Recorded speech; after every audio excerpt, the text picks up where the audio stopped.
Hello friends, இன்றைக்கி நம்ம மிக்சியில் மாவு அரைச்சி கொஞ்சம் கூட எண்ணெய் குடிக்காத நல்ல மொறு மொறு உளுந்த வடை எப்படி செய்யறதுதாங்க பார்க்க போகிறோம்.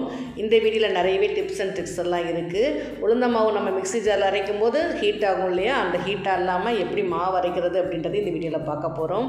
நம்ம சேனலில் முன்னுரையாக பார்த்தீங்கன்னா நம்மளோட ரெசிபிஸ்லாம் உங்களுக்கு ரொம்பவே பிடிச்சிருந்துச்சுன்னா நம்மளோட விகா சமையலை சப்ஸ்கிரைப் பண்ணிட்டு பக்கத்தில் இருக்க பெல் ஐக்கானையும் கிளிக் பண்ணிக்கோங்க. இந்த வீடியோ நிறையவே டிப்ஸ் அண்ட் ட்ரிக்ஸ் எல்லாம் இருக்குது. வீடியோ ஸ்கிப் பண்ணாமல் பாருங்கள் ஃப்ரெண்ட்ஸ். வாங்க நம்ம இப்போ வீடியோக்குள்ளே போயிடலாம். வடை செய்கிறதுக்கு முதல்ல உளுந்தம் பருப்பு ஊற வச்சிடலாங்க. மெஷரிங் கப்பில் 1 கப் அளவுக்கு உருட்டு உளுந்தம் பருப்பு எடுத்துக்கிறேன். இது 200 கிராம் அளவுக்கு வரும். நம்ம பவுலில் சேர்த்துடலாம். அடுத்து பச்சரிசி பார்த்திங்கன்னா 100 கிராமுக்கு 1 டேபிள் ஸ்பூன், 200 கிராம் பருப்பு இருக்கிறதுனால 2 டேபிள் ஸ்பூன் அளவுக்கு மாவு பச்சரிசி இல்லைனா ரேஷன் பச்சரிசி எது வேணாலும் எடுத்துக்கலாங்க. அரிசி தனியாக பருப்பு தனியாக ஊற வச்சுக்கணும். தண்ணி சேர்த்து 2லேருந்து 3 தடவை நல்லா அலம்பி எடுத்துக்கலாம். நல்லா அலம்பியாச்சுங்க. இப்போ நல்ல தண்ணி சேர்த்துட்டு ஊற வச்சுக்கிறேன். 1 மணி நேரம் மட்டும் ஊறினாலே போதும். அதிக நேரம் ஊறிச்சுன்னா நமக்கு எண்ணெய் குடிக்கும். அதனால 1 மணி நேரம் மட்டும் பருப்பு ஊற வச்சிடலாம். இந்த அளவுக்கு நல்லாவே ஊறிடுச்சு பாருங்கள். இப்போ நமக்கு நல்லா இன்னொரு தடவை வாஷ் பண்ணிவிட்டு தண்ணி இல்லாமல் வடிகட்டி எடுத்து வச்சுக்கோங்க. நான் ஒரு சின்ன மிக்ஸி ஜார் எடுத்துக்கிறேன். முதல்ல பச்சரிசி எடுத்துக்கலாம். தண்ணியோட அளவு பார்த்திங்கன்னா மெஷரிங் கப்பில் 1 கப்பு அளவுக்கு எடுத்துக்கிறேன்.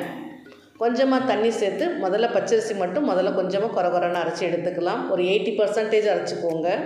அதுலேயே தண்ணி இல்லாமல் உளுந்த பருப்பு நல்லா வடிகட்டி எடுத்து வச்சுக்கோங்க. திரும்ப உளுந்த பருப்பு சேர்த்துட்டு மிக்ஸி ஜாரில் வச்சு அரைக்கும் போது நல்லா விட்டு விட்டு விப்பர் மோடு வச்சு அரைச்சிக்கோங்க. விப்பர் மோடு வச்சு அரைச்சிங்கன்னா கொஞ்சம் கூட உளுந்த மாவு ஹீட் ஆகவே ஆகாதுங்க. நல்லாவே கூலாக அப்படியே தாங்க இருக்கும். நம்ம ஐஸ் க்யூப்லாம் சேர்க்குறோன்ற அவசியமே கிடையாது. இந்த மாதிரி கொஞ்சமாக தண்ணி சேர்த்து இந்த மாதிரி மாவு நல்லா ஃப்ளஃபியாகவே வந்துடும். இப்போ ஒரு பவுலில் சேர்த்துக்கிறேன். இதே மாதிரியே இன்னொரு பேட்ச் மாவையும் தண்ணி சேர்த்துட்டு நல்லா அரைச்சி எடுத்துகிட்டு வந்துடலாம். எனக்கு இந்த உளுந்த மாவு அரைக்கிறதுக்கு மெஷரிங் கப்பில் 3/4 கப் அளவுக்கு தண்ணி கரெக்டாக இருக்குங்க. மாவு அரைக்கும் போது மட்டும் விப்பர் மோடில் வச்சு அரைச்சிக்கோங்க. அடுத்து உப்போட அளவு பார்த்திங்கன்னா 1/2 டேபிள் ஸ்பூன் அளவுக்கு கல் உப்பு சேர்த்துக்கிறேன். இப்போ நம்ம ஒரு விஸ்கு வச்சு நல்லா மிக்ஸ் பண்ணிடலாம். இல்லை கை வச்சு கூட நல்லாவே பீட் பண்ணிக்கலாம். இந்த அளவுக்கு கொஞ்சம் திக்கான மாவு நம்ம பீட் பண்ண நமக்கு நல்லா ஃப்ளஃபியாக நல்லா உப்பி வரும். அந்தளவுக்கு நம்ம பீட் பண்ணணுங்க. கிட்டத்தட்ட ஒரு 7லேருந்து 8 நிமிஷம் நல்லா பீட் பண்ணிக்கோங்க. இந்த பாருங்கள், இந்த மாதிரி நல்லா திக்காக வரணும். அந்தளவுக்கு பீட் பண்ணி எடுத்துக்கலாம். மாவு சூப்பராக ரெடி ஆகிடுச்சு. மாவோட பக்குவம் எப்படி இருக்குன்றதை பார்க்கலாம். கொஞ்சமாக தண்ணி தொட்டுக்கோங்க. கையில் தண்ணி தொட்டுட்டு இந்த மாதிரி உருட்டி பாருங்கள். உருட்டி பார்த்துட்டு நடுவில் வடை மாதிரி தட்டிட்டு ஒரு ஓட்டை போட்டுக்கலாம். போட்டு ஒரு பவுலில் தண்ணி வச்சுட்டு அதில் வடையை போட்டு பாருங்கள். நல்லா மேலே மிதந்து வருது பாருங்கள். நம்மளோட மாவோட பக்குவம் கரெக்டாக இருக்குது. இப்போ 1 டேபிள் ஸ்பூன் அளவுக்கு மிளகு சேர்த்துக்கிறேன். 1/2 டீஸ்பூன் அளவுக்கு பெருங்காயத்தூள், ஒரு சின்ன துண்டு இஞ்சி பொடியாக கட் பண்ணி சேர்த்துருக்கேன். 2 பச்சை மிளகாய் பொடியாக கட் பண்ணி சேர்த்துருக்கேன். ஒரு மீடியம் சைஸ் வெங்காயம் பொடியாக கட் பண்ணி சேர்த்துட்டு கொஞ்சமாக கொத்தமல்லி சேர்த்துக்கிறேன். இன்னும் கொஞ்சம் கருவேப்பிலை கூட சேர்த்துக்கோங்க. சேர்த்து நல்லா ஒரு தடவை மிக்ஸ் பண்ணிக்கோங்க. நல்லா அடித்து கலந்துக்கோங்க. நம்ம இட்லி மாவுலாம் அடித்து கலப்போம் இல்லையா, அந்த மாதிரி நல்லா கையால் பீட் பண்ணி கலந்துக்கோங்க. இந்த மாதிரி மாவு நல்லா சூப்பராக இந்தளவு திக்னஸாக இருக்கணுங்க. இந்த அளவுக்கு திக்காக இருந்தால் தாங்க வடை நமக்கு நல்லா ஃப்ளஃபியாக வரும். அடுத்து வடை தட்டுறதுக்கு ஒரு பவுலில் தண்ணி வச்சுக்கிறேன். இப்போ ஒரு கையில் ஒரு 2 சொட்டு எண்ணெய் தொட்டுக்கோங்க. நல்லா விரல்லாம் எண்ணெய் தடவிக்கோங்க. தடவிட்டு அப்படியே வடை தட்டுறதுக்கு தண்ணி வச்சுருக்கோம் பார்த்திங்களா, அந்த தண்ணிக்குள்ளே கையை விட்டுட்டு அப்படியே வடை மாவு எடுத்து உருட்டுங்க. கையில் கொஞ்சம் கூட மாவு ஒட்டவே ஒட்டாதுங்க. நல்லா அழகாக உருட்டி எடுக்கலாம். அப்படியே நடுவில் ஒரு ஓட்டையை போட்டு எண்ணெய் ஹீட் ஆனவுடனே நம்ம அப்படியே வடையை போட்டுற வேண்டியதாங்க. அவ்வளோதான். இந்த டிப் யூஸ் பண்ணி பாருங்கள் ஃப்ரெண்ட்ஸ். ரொம்பவே யூஸ்ஃபுல்லாக இருக்குது.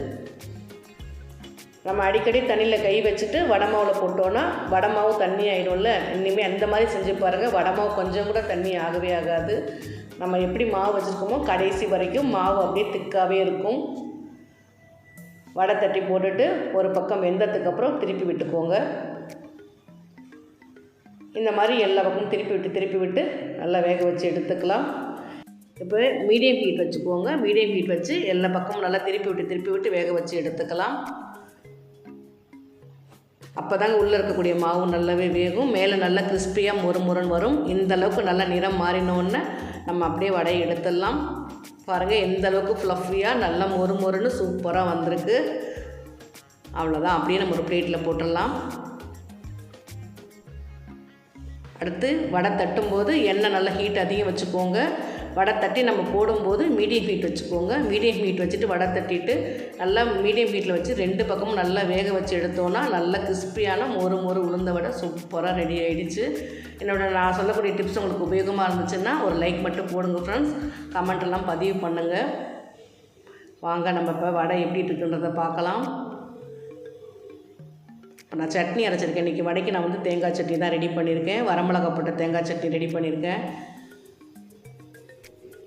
வடையை இப்போ நான் உடச்சி காமிக்கிறேன் பாருங்கள். எந்த அளவுக்கு உள்ளே ஃப்ளஃபியாக சாஃப்டாக வந்திருக்கு பாருங்கள். நம்ம கிரைண்டரில் அரைக்கிற மாதிரியே அந்தளவுக்கு சாஃப்டாக வரும். இந்த மாதிரி மெத்தட் ட்ரை பண்ணி பாருங்கள் ஃப்ரெண்ட்ஸ். சட்னி தொட்டு சாப்பிட்டு பார்க்கலாம். உண்மையாகவே சொல்கிறேன், அந்தளவுக்கு சூப்பராக பர்ஃபெக்டாக இருக்கும் ஃப்ரெண்ட்ஸ்.